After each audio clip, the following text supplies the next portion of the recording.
من قديم الأزل ومتعارف عند البني آدمين خاصة في مصر إن البيض واللبن والسمك ممنوعين في حالات البرد وارتفاع درجة الحرارة.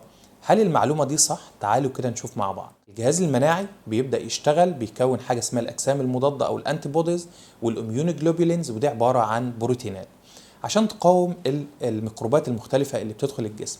فالجهاز المناعي محتاج للبروتين في الأكل بتاعنا والأمينو أسيدز عشان يكون الجهاز المناعي بشكل سليم. طيب انا لما اجي عندي دور برد او عندي ارتفاع في درجه الحراره، بيبدا الجهاز المناعي يشتغل بشكل كبير، معدل الحرق في الجسم بيزيد بمعدل تقريبا 17%. فانا محتاج بروتينات. فانا لما امنع البيض واللبن والسمك اللي هم المصادر الاساسيه للبروتين، يبقى انا كده بسلم جسمي تسليم اهالي للميكروب اللي داخل. ففي الحقيقه البيض واللبن والسمك مفيش اي حقيقه علميه او اي كتاب دوري علمي على مستوى العالم بيمنع اعطائهم في الفترة بتاعة التعب وفترة الارتفاع بتاع درجة الحرارة أو أدوار البرد.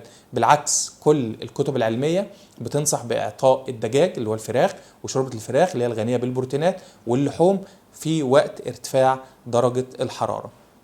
يا ريت يكون الفيديو بتاعنا النهاردة عجبكم ويكون أضاف معلومة جديدة لمكتبتكم من المعلومات. أشوفكم إن شاء الله في فيديو قادم. دكتور عيالي محمد عبد الحليم فراج، أخصائي طب الأطفال وحديث الولادة، استشاري الحساسية والمناعة. أشوفكم على خير.